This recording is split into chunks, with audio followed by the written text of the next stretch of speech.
You're listening to the Australian Water Association podcast series.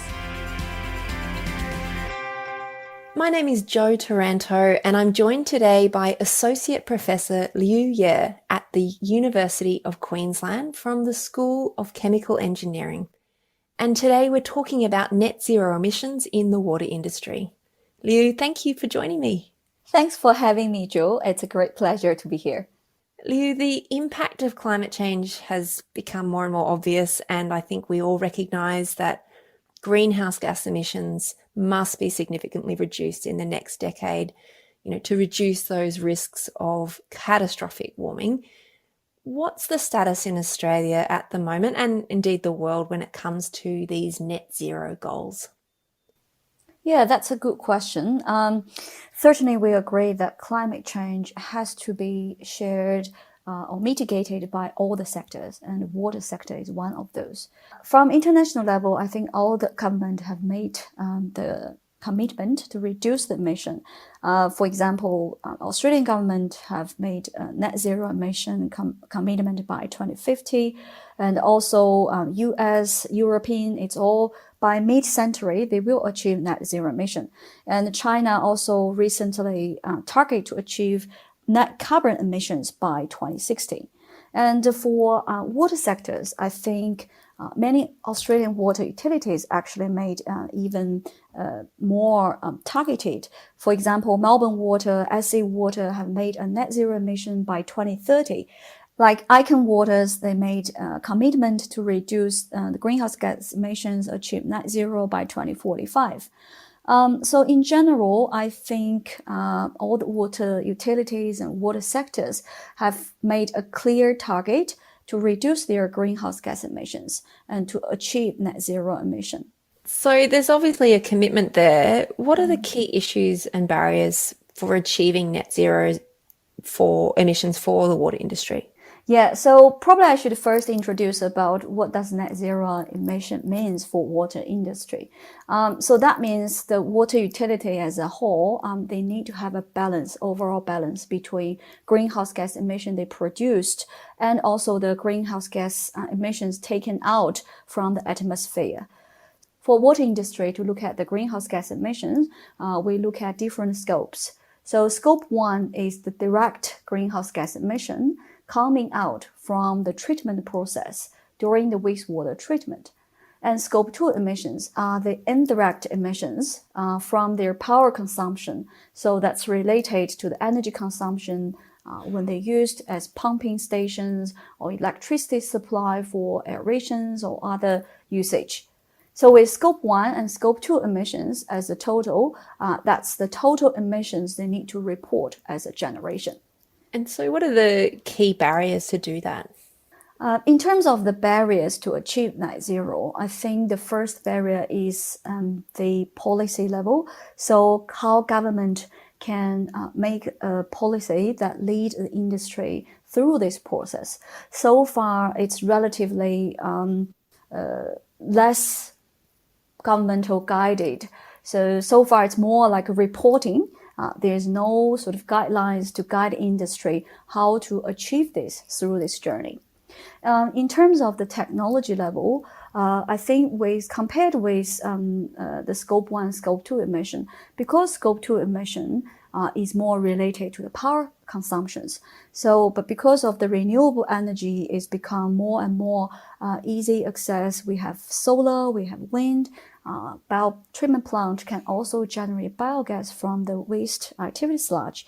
So the renewable energy now become easy access. So scope 2 emission is something, an easy target. So all the water industry can achieve scope 2 emissions reduced generally easily. However, with scope 1 emission, which is also called the fugitive greenhouse gas emission, it's more the greenhouse gas generated from the treatment process. So we're more talking about two greenhouse gas. One is called nitrous oxide, N2O. So that is generated during the nitrogen removal process.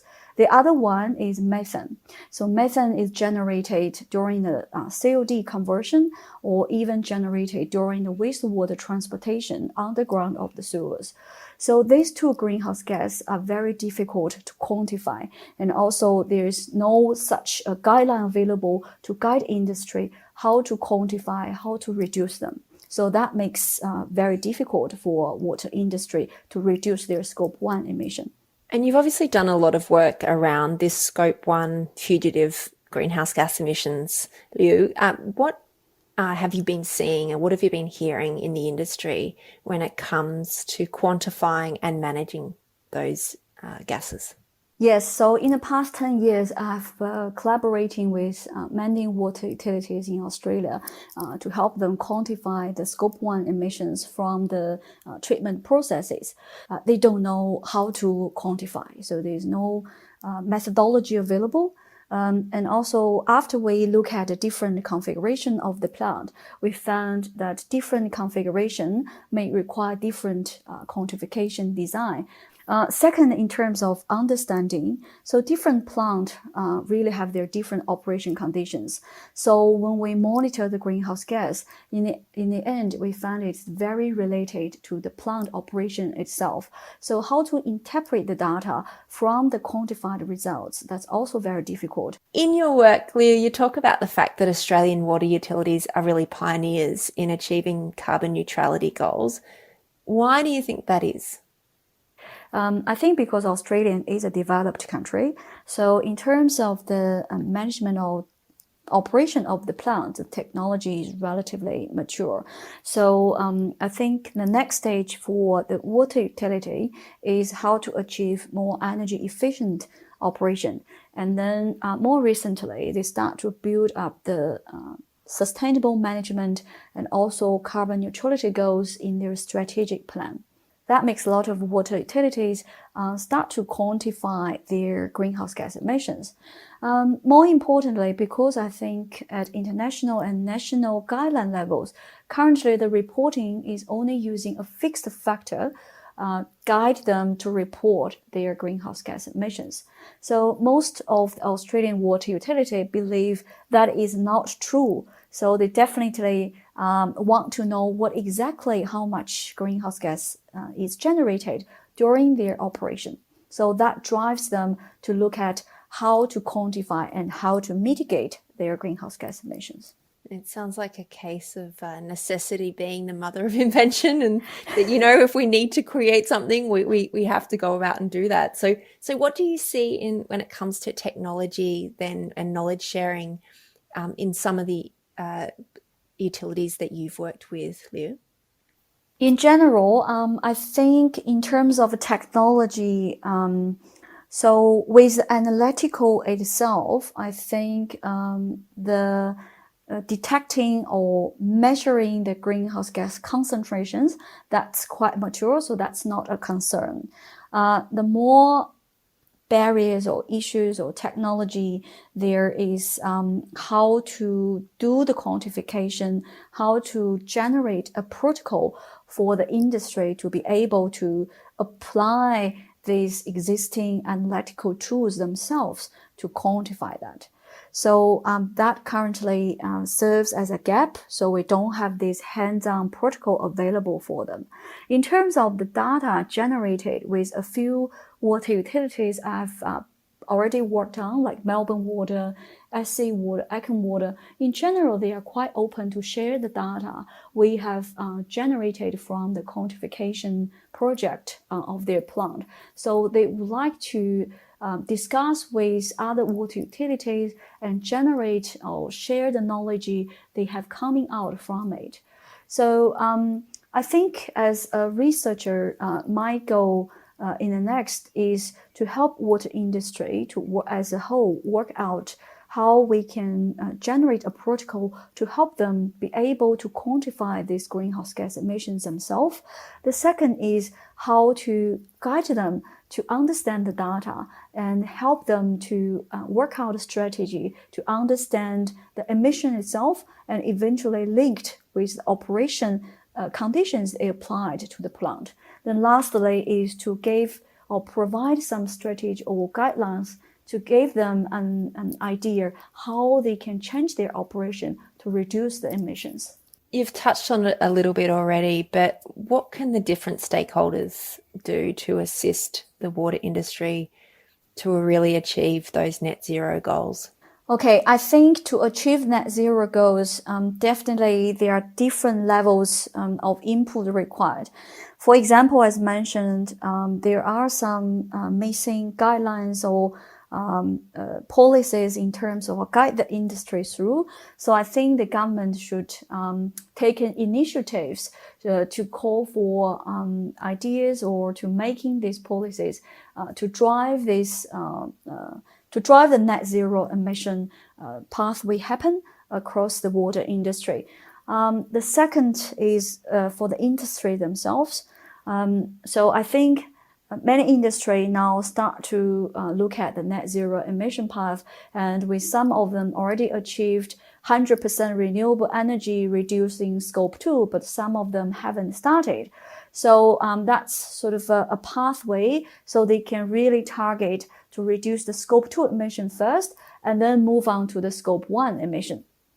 Then lastly, in terms of the how to reduce the scope 1 emission, definitely I think that will need some input from the research institute and work with industry together to develop strategies and develop protocols to further look at how we can quantify accurately and also develop mitigation strategy to reduce these emissions. What possibilities lie ahead as far as you see, Liu, in terms of achieving net zero emissions? I think because we are talking about achieving a net zero in the next decade or even longer time, I feel we still have a good opportunity there. So definitely the steps will be we try to reduce as much as what we can. So scope 2 is definitely not a concern. Then for scope 1, I think if with the development of the knowledge, the fundamental understanding, now with the development of the technology and even with the combination of the machine learning model into the digital world, we are looking at more possibilities to develop knowledge to understand what happened and how to mitigate. I have an example to share with the Scope 1 emission mitigation. It's a project that I have done with SA Water a few years ago. So after we quantify the greenhouse gas emissions at one of the largest treatment plant at SA Water in Adelaide, so it's a Bolivar plant, and we found that it's the greenhouse gas emissions relatively related to the operation. So one of the stage of the operation emitted much more than another stage. So we do suggested a few mitigation strategies for them to implement. And at the beginning, it is difficult for them to implement the strategy because they are quite sure how that will affect their treatment performance itself. So we did look at the risks. We use modeling to help them to estimate, okay, what will be the impact. So after they implement that strategy, so it ended up with a 35% reduction of their nitrous oxide emissions. And in the meantime, because with that strategy, we also help them to reduce the energy costs associated with aeration. So they also end up with saving about 30% of their energy costs in the end. And I think if water utilities all try to put their efforts to look at how to mitigate their greenhouse gas scope 1 emissions, and then after that, that will greatly reduce the total emissions. And then with the leftover emissions, I think that will have to be looked after by some end of pipeline technology. So that's really the last final step we need to look at how we can achieve net zero. It sounds like there's a lot of opportunities, and I'm sure we'll be hearing more and more about this in the coming years. I've been speaking with Associate Professor Liu Ye from the School of Chemical Engineering at the University of Queensland. Thanks, Liu, for your time. Thanks, Jill. Thanks for having me.